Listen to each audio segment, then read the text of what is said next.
എപ്പോഴും ഒരേ കൊഴുക്കട്ട കഴിച്ചു മടുത്തു. നമുക്കൊരു വ്യത്യസ്ത രീതിയിലുള്ള കൊഴുക്കട്ട ഉണ്ടാക്കിയാലോ? നിറത്തിലും മണത്തിലും രുചിയിലും വ്യത്യസ്തമായിട്ടുള്ളൊരു കൊഴുക്കട്ടയാണിത്. വളരെ സോഫ്റ്റാണ്.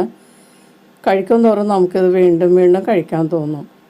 ഒരു പ്രാവശ്യത്തേക്ക് അരിപ്പൊടിയും ഗോതമ്പ് പൊടിയും മാറ്റി വെച്ചിട്ട് നമുക്കിതുപോലെ ഉണ്ടാക്കി കഴിക്കാം. അപ്പോൾ ഈ കൊഴുക്കട്ട എങ്ങനെയാണ് തയ്യാറാക്കുന്നതെന്ന് നോക്കാം. ആദ്യം കൊഴുക്കട്ട ഉണ്ടാക്കാനുള്ള ഫില്ലിങ് തയ്യാറാക്കാം. അതിനുവേണ്ടി ശർക്കര ഉരുക്കിയത് ഞാൻ 1 കപ്പ് ചേർത്തിട്ടുണ്ട്. അത് നന്നായിട്ട് പതഞ്ഞ് പൊങ്ങി വരുമ്പോഴേക്കും ചിരകിയ തേങ്ങ ചേർക്കണം. ഞാൻ 2 കപ്പ് ചിരകിയ തേങ്ങ എടുത്തിട്ടുണ്ട്. അത് ഇതിലേക്ക് ചേർത്ത് കൊടുക്കാം. തേങ്ങ വിളയിച്ചതാണ് നമ്മൾ കൊഴുക്കട്ടയുടെ ഉള്ളിൽ വെച്ചിട്ട് സ്റ്റഫ് ചെയ്ത് വേവിച്ചെടുക്കുന്നത്. തേങ്ങ ശർക്കരയിൽ വിളയിച്ചെടുക്കുന്നത് അറിയാവുന്നവരാണെങ്കിൽ ഈ ഭാഗം സ്കിപ്പ് ചെയ്തേക്കാം കേട്ടോ. തേങ്ങ ചേർത്തതിന് ശേഷം ശർക്കരയിലെയും തേങ്ങയിലെയും വെള്ളം നന്നായിട്ട് വറ്റുന്നത് വരെ ഇതുപോലെ ഇടയ്ക്കിടയ്ക്ക് ഇളക്കി കൊടുക്കാം. ഇപ്പോൾ ശർക്കരയും തേങ്ങയും നന്നായിട്ട് വിളഞ്ഞിട്ടുണ്ട്. രണ്ടിലെയും വെള്ളം നന്നായി വറ്റിയിട്ടുണ്ട്. ഇതുപോലെ വിടർന്ന് കിടക്കുന്ന രീതിയിലാവണം. ഈ സമയത്ത് നമുക്കിതിലേക്ക് ഏലക്കയുടെ അരി എടുത്ത് പൊടിച്ചത് 1/2 ടീസ്പൂൺ ചേർത്ത് കൊടുക്കാം. എന്നിട്ട് നന്നായിട്ട് ഇളക്കി കൊടുത്ത് മിക്സ് ചെയ്യാം. ഏലക്കയുടെ തൊലി കളയുന്നതാണ് നല്ലത് കേട്ടോ. ഇനി ഇതിലേക്ക് 1 ടീസ്പൂൺ നെയ്യും കൂടി ചേർത്തിട്ട് ഒന്നുകൂടി മിക്സ് ചെയ്ത് കൊടുക്കാം.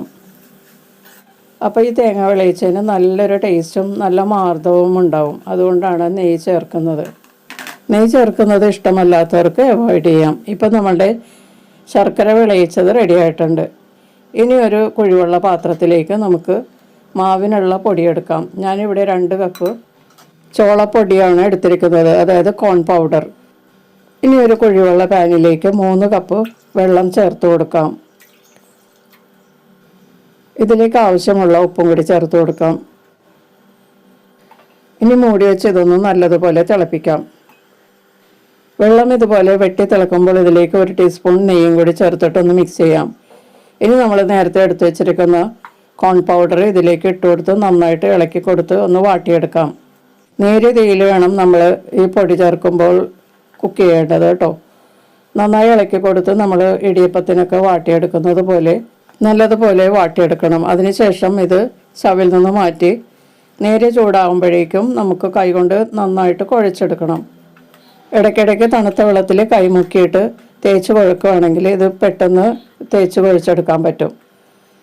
അപ്പോൾ പൊടി നന്നായിട്ട് സ്മൂത്തായിട്ട് കുഴഞ്ഞു കിട്ടുകയും ചെയ്യും. അതിനുശേഷം ഇതിൽ നിന്ന് കുറേശ്ശെ എടുത്തിട്ട് ചെറിയ ഉരുളകളാക്കി മാറ്റി വയ്ക്കാം. ഈ മാവെല്ലാം ആദ്യം ഉരുളകളാക്കി മാറ്റി വെച്ചാൽ നമുക്ക് സ്റ്റഫ് ചെയ്യാൻ എളുപ്പമായിരിക്കും. അപ്പോൾ ഞാൻ ആ മാവെല്ലാം ചെറിയ ഉരുളകളാക്കി വെച്ചിട്ടുണ്ട്. ഇനി ഇതിൽ നിന്ന് ഓരോ ഉരുളയും എടുത്തിട്ട് കൈ ഒന്ന് നനച്ചതിന് ശേഷം അതിൻ്റെ ഉൾഭാഗം കുഴിവ് വരണ രീതിയിൽ നമുക്കൊന്ന് ഷേപ്പ് ചെയ്തെടുക്കാം. ഇതുപോലെ ഷേപ്പ് ചെയ്തെടുത്തതിന് ശേഷം നമ്മൾ നേരത്തെ തയ്യാറാക്കി വെച്ചിരിക്കുന്ന തേങ്ങ വിളയിച്ചത് ഇതിലേക്ക് വെച്ച് കൊടുക്കാം. ഒത്തിരി കൂടുതൽ വെച്ച് കൊടുക്കരുത്, ഇത് പൊട്ടിപ്പോകാൻ സാധ്യതയുണ്ട്. അതുകൊണ്ട് പൊട്ടിപ്പോകാതിരിക്കാനായിട്ട് നമ്മൾ അല്പം കുറച്ച് ഫില്ലിങ് വെച്ചാൽ മതിയാകും. അതിനുശേഷം എല്ലായിടവും നന്നായിട്ട് യോജിപ്പിച്ചതിന് ശേഷം കൈകൊണ്ട് നന്നായിട്ട് ഉരുട്ടി ഷേപ്പ് വരുത്തി നമുക്ക് എടുക്കാം. ഇപ്പോൾ ഒരെണ്ണം റെഡി ആയിട്ടുണ്ട്. ഇതുപോലെ തന്നെ നമുക്ക് ബാക്കിയുള്ളതും റെഡിയാക്കി എടുക്കാം. കൈ അല്പം നനച്ചിട്ട് ഷേപ്പ് ചെയ്യണമെങ്കിൽ പെട്ടെന്ന് ഒട്ടിപ്പിടിക്കാതെ ഷേപ്പ് ചെയ്തെടുക്കാൻ പറ്റും. കണ്ടോ, ഇതുപോലെ നമുക്ക് ഷേപ്പ് ചെയ്തെടുത്തിട്ട് തേങ്ങ വിളയിച്ചത് വെച്ച് യോജിപ്പിച്ച് ഉരുട്ടിയെടുക്കാൻ പറ്റും. നന്നായിട്ട് ഷേപ്പ് ചെയ്ത് കിട്ടും. അപ്പോൾ ഞാനതെല്ലാം ഉരുട്ടിയെടുത്തിട്ടുണ്ട്. ഇനി നമുക്കൊരു സ്റ്റീമർ വെച്ച് വെള്ളം തിളപ്പിച്ചിട്ട് ഇത് സ്റ്റീം ചെയ്തെടുക്കണം. ഇപ്പം ഞാനിവിടെ ഒരു പാനാണ് സ്റ്റീമറായിട്ട് എടുത്തിരിക്കുന്നത്. വെള്ളം തിളച്ച് ആവി വന്നുകൊണ്ടിരിക്കുകയാണ്. അതിലേക്ക് ഞാൻ കുറച്ച് പട്ടയിലയും കൂടി വെച്ചിട്ടുണ്ട്. അതിൻ്റെ പുറത്തേക്കാണ് ഈ സ്റ്റഫ് ചെയ്ത് വെച്ചിരിക്കുന്ന ഓരോ ഉരുളയും എടുത്ത് വെച്ചിരിക്കുന്നത്. ഒട്ടിപ്പിടിക്കുന്ന രീതിയിൽ വെക്കരുത്, കുറച്ച് അകലത്തിൽ വേണം നമ്മളിത് വെച്ച് കൊടുക്കാൻ. ഈ പട്ടയില വെച്ച് നമ്മളിതുപോലെ സ്റ്റീം ചെയ്തെടുക്കുകയാണെങ്കിൽ ഈ കൊഴുക്കട്ടയ്ക്ക് നല്ല മണവും പിന്നെ പാത്രത്തിൽ ഒട്ടിപ്പിടിക്കാതിരിക്കുകയും ചെയ്യും. ഞാൻ കുറച്ച് മാറ്റി വെച്ചിട്ട് ബാക്കിയുള്ളത് വെച്ചിട്ടുണ്ട്. കുറച്ച് അകലത്തിലാണ് വെച്ചിരിക്കുന്നത്. ഇത് വേകുമ്പോഴേക്കും കുറച്ച് വീർത്ത് വരും. അപ്പം മുട്ടാതിരിക്കാനാണ് ഞാൻ അങ്ങനെ അകത്തി വെച്ചിരിക്കുന്നത് കേട്ടോ.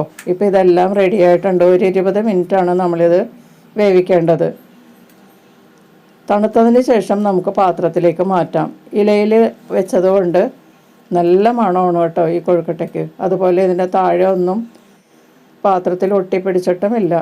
പാത്രം നമുക്കൊന്ന് പതിയെ ഒന്ന് കഴുകിയെടുത്താൽ മതിയാവും ഇല കളഞ്ഞതിന് ശേഷം. അപ്പോൾ നമ്മുടെ സ്വാദിഷ്ടമായിട്ടുള്ള മഞ്ഞ കൊഴുക്കട്ട റെഡി ആയിട്ടുണ്ട്. തണുത്തതിന് ശേഷം കഴിക്കുന്നതാണ് കേട്ടോ രുചി. ഇനി നമ്മളിത് ഒന്ന് മുറിച്ച് നോക്കാം. ഈ കൊഴുക്കട്ട വളരെ സോഫ്റ്റും യമ്മിയുമാണ് കേട്ടോ. പല്ലില്ലാത്തവർക്കും കഴിക്കാം.